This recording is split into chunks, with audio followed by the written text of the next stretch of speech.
Continue reading Krishna book by Sri Bhaktivedanta Swami Prabhupada, chapter 17, Extinguishing the Forest Fire. King Parikshit, after hearing the chastisement of Kaliya, inquired from Sukadeva Goswami as to why Kaliya left his beautiful land and why Garuda was so antagonistic to him. Sukadeva Goswami informed the king that the island known as Naglaya was inhabited by serpents and that Kaliya was one of the chief serpents there. Being accustomed to eating snakes, Garuda used to come to this island and kill many serpents at will. Some of them he actually ate, but some were unnecessarily killed. The reptile society became so disturbed that their leader Vasuki appealed to Lord Brahma for protection. Lord Brahma made an arrangement for which Garuda would not create a disturbance on each half-moon day. The reptile community will offer a serpent to Garuda. The serpent was to be kept underneath a tree as a sacrificial offering to Garuda. Garuda was satisfied with the offering and therefore he did not disturb any other serpents. But gradually Kaliya took advantage of this situation. He was unnecessarily puffed up by the volume of his accumulated poison as well as by his material power. And he thought, why should Garuda be offered this sacrifice? He then ceased offering any sacrifice. Instead, he himself ate the offering intended for Garuda. When Garuda, the great devotee carrier of Vishnu, understood that Kaliya was eating these offered sacrifices, he became very angry and rushed to the island to kill the offensive serpent. Kaliya tried to fight Garuda and faced him with his many hoods and poisonous, sharp teeth. Kaliya attempted to bite him, and Garuda, the son of Tarskya, in great anger and with a great force befitting the carrier of Lord Vishnu, struck the body of Kaliya with his effulgent golden wings. Kaliya, who is also known as Kadrusuta, son of Kadru, immediately fled to the lake known as Kaliya Radha, which lay within the Yamuna river and which Garuda could not approach. Kaliya took shelter within the water of the Yamuna for the following reason. Just as Garuda went to the island of the Kaliya snake, he also used to go to the Yamuna to catch fish to eat. There was, however, a great yogi known as Sobari Muni who used to meditate within the water there and who was sympathetic with the fish. He asked Garuda not to come there and disturb the fish. Although Garuda was not under anyone's order, being the carrier of Lord Vishnu, he did not disobey the order of the great yogi. Instead of staying and eating many fish, he carried off one big fish who was their leader. Sobari Muni was sorry that one of the leaders of the fish was taken away by Garuda, and thinking of their protection, he cursed Garuda with the following words: henceforth, from this day, if Garuda comes here to catch fish, then I say this with all my strength, he will be immediately killed. The curse was known only to Kaliya. Kaliya was therefore confident that Garuda would not be able to come there, and so he thought it wise to take shelter of the lake within the Yamuna. But Kaliya's taking shelter of Sobari Muni was not successful.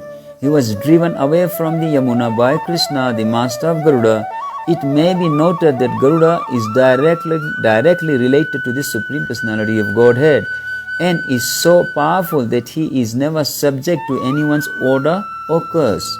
Actually, the cursing of Garuda, who is stated in Srimad Bhagavatam to be one of the stature of the Supreme Personality of Godhead, Bhagavan, was an offense on the part of Sobari Muni.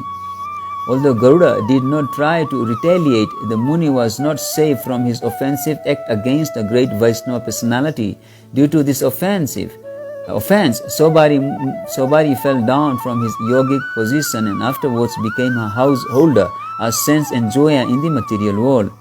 The fall down of Sobari Muni, who was supposed to be absorbed in spiritual bliss by meditation, is an instruction to the offender of Vaishnavas. When Krsna finally came out of Kaliya's lake, he was seen by all his friends and relatives on the bank of the Yamuna. He appeared before them nicely decorated, smeared all over with chandan pulps, bedecked with valuable jewels and stones and almost completely covered with gold. The inhabitants of Vrindavan, including the cowherd boys and men, the gopis, Mother Yasoda, Maharaj Nanda, and all the cows and calves, saw Krishna coming from the Yamuna. And it was as if though they had recovered their very life. When a person regains his life, naturally he becomes absorbed in pleasure and joyfulness. They each in turn pressed Krishna to their chests, and thus they felt a great relief. Mother Yasoda, Rohini, Maharaj Nanda, and the cowherd men became so happy that as they embraced Krishna, they thought they had achieved the ultimate goal of life. Balaram also embraced Krishna, but he was laughing because when everyone else had been so overwhelmed with anxiety, he had known what would happen to Krishna. All the trees on the bank of the Yamuna, along with all the cows, bulls and calves, were full of pleasure because of Krishna's appearance there. The Brahmana inhabitants of Vrindavan immediately came with their wives to congratulate Krishna and his family members. And because Brahmanas are considered to be the spiritual masters of society, they offered their blessings to Krishna and his family on account of Krishna's release. They also asked Maharaj Nanda to give them some charity on that occasion. Being so pleased by Krishna's return, Maharaj Nanda gave many cows and much gold in charity to the Brahmanas. While Nanda Maharaj was thus engaged, Mother Yasoda simply embraced Krishna and made him sit on her lap while she shed tears continuously. Since it was almost night and all the inhabitants of Vrindavan, including the cows and calves, were very tired, they decided to take their rest on the river bank.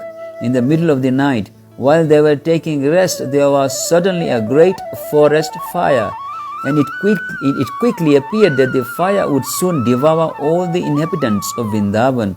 As soon as they felt the warmth of the fire, they immediately took shelter of Krishna, the Supreme Personality of Godhead. Although he was playing just like their child, they began to say, "Our dear Krishna, O Supreme Personality of Godhead, our dear Balaram, reservoir of all strength, please try to save us from this all-devouring and devastating fire. We have no shelter other than you. This devastating fire will swallow us." Thus they prayed to Krishna, saying that they could not take any shelter other than his lotus feet. Lord Krishna, being compassionate upon his own townsmen, immediately swallowed up the whole forest fire and saved them. This was not impossible for Krishna because he is unlimited. He has unlimited power to do anything he desired. Thus ends the Bhaktivedanta purport of the 17th chapter of Krishna, Extinguishing the Forest Fire. Hare Krishna.